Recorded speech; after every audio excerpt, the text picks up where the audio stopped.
Welcome to this video on the EOSCA charm calculator software, ECCOS. In this video we'll look at how to input data into the system. In a previous video we walked through the installation process, so you should have a link on your desktop or somewhere to start ECCOS. You then need to log in using your username and password. And then this is the first screen you will see, or home screen. The main part of the window is the work area or workspace, and this will always display the most recently used applications, products and substances. Because we have a new installation, the substance and products are blank. On the left hand side is the menu bar, where you can switch to applications, products, installations and substances.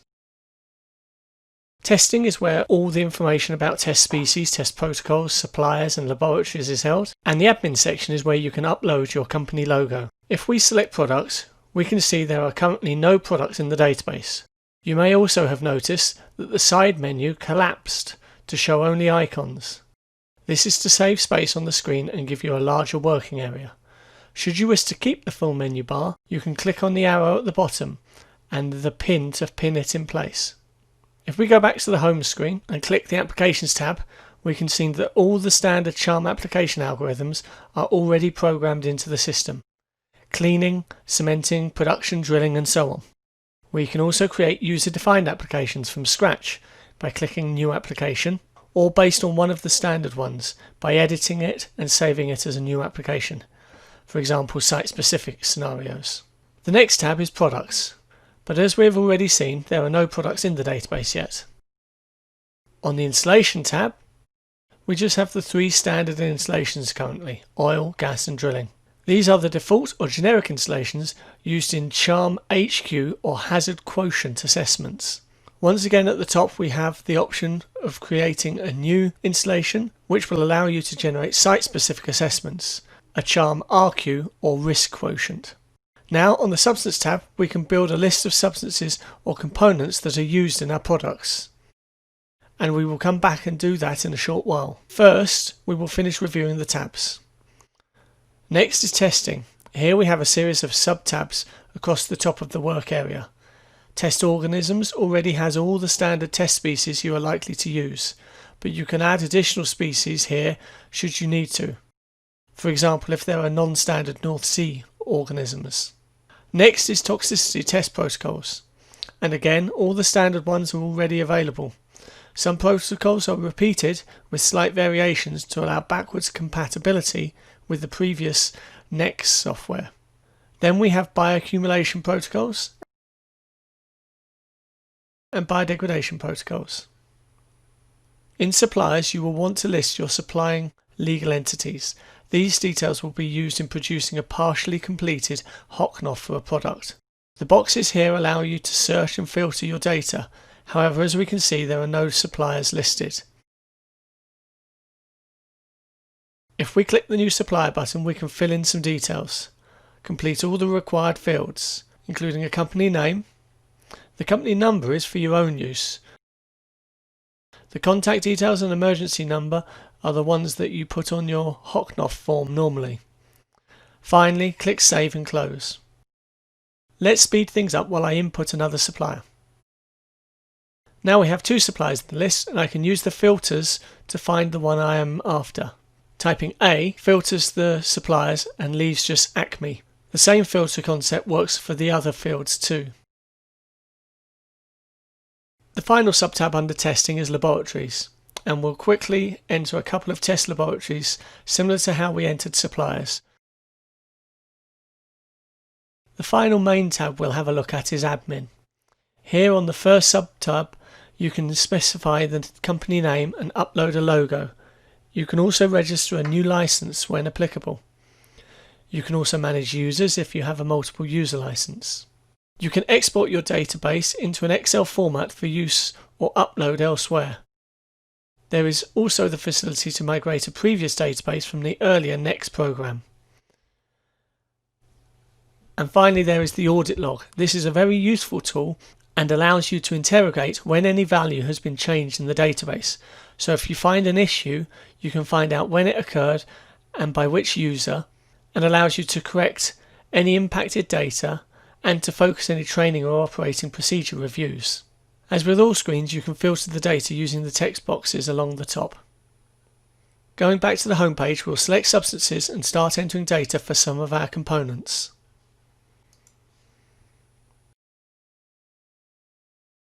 First, we'll click New Substance, and then we get this data entry screen. We'll enter water first. We start with the substance name, usually the chemical name. This is what will appear in the HOCNF. You can also use a user reference. This might be an internal raw material reference or supplier chemical name. Next is the CAS number. You can put the REACH registration number in if you have this. Next is the substance REACH Annex 4 exempt, and then the EC number. We can input a molecular weight. Is the substance planar, inorganic, a polymer, a candidate for substitution? And if so, you can note on what is driving the sub-warning. Because the substance is planar, there is no further data required, so we can just click Save and Close. Next, we'll add in ethanol. CAS number, we can skip the REACH number. It isn't REACH Annex 4. EC number, and ethanol is planar as well. And we'll save this one too. Now we'll enter details for the more complex substance, DMA. Chemical name, CAS number, skip the REACH number, it's not Annex 4, EC number, enter a molecular weight, it's not planar, it's not inorganic, it's not a polymer. There is no substitution warning, and it isn't a surfactant. And then we move over to the right hand side of the work area. First we complete the biodegradation data. We can just put a single result in here, 69% in 28 days, and then select from the drop down which test protocol was used, which laboratory, and the report number. If you would like to use the substance in products and produce HOCNFs, then the reference substance is needed, and then input the individual test results. Enter the test reading time point and the percentage degradation for the test substance and reference substance. Complete this for all time points. That then completes the biodegradation data. Next is bioaccumulation. Enter the laboratory, test protocol, report number, and then you can input the peak values. We can also enter a weighted average value. Finally, for each aquatic toxicity test, we need to click on Add Toxicity Test. Select the biota group, algae, invertebrates, fish or sediment reworker, the organism, the protocol used, the laboratory, results method, was it a nominal or water accommodated fraction, then the report number and the endpoint value. Just be sure to check whether the data is acute or chronic, and you can indicate whether the data is to be used in calculations or not. For instance, where you have more than one data value, you may want to store these but only use one in calculations. Continue to do this to enter the rest of the species and test data. When the toxicity table is complete, we can then save and close. I'm going to go ahead and complete a number of other substances now. So now we have 8 components in our database. We are about ready to create a product. Let's look at how to create products in ECCOS. Just before we leave the substance page, you can see that we can use the filter boxes across the top to filter our list of substances. Typing AMI gives us all the amines and amides, and you can delete this to return to the full list. Any field can be used to filter the list. Select the product menu tab and we can see we have no products yet. You can either create a minimum dataset product, for example if you have received a CFES template from a supplier, or you can create a full dataset product. Click on the New Full Product button. First we need a product name, then a user reference or product number. The supplier allows you to tie the product to a particular legal entity.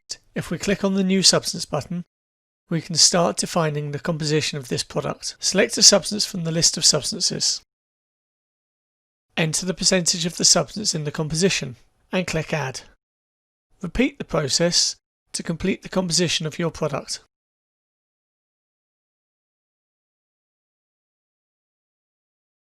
A running total percentage of the composition is shown. On the right side you have the option of adding product level data if you have this in the same way as you do for substances.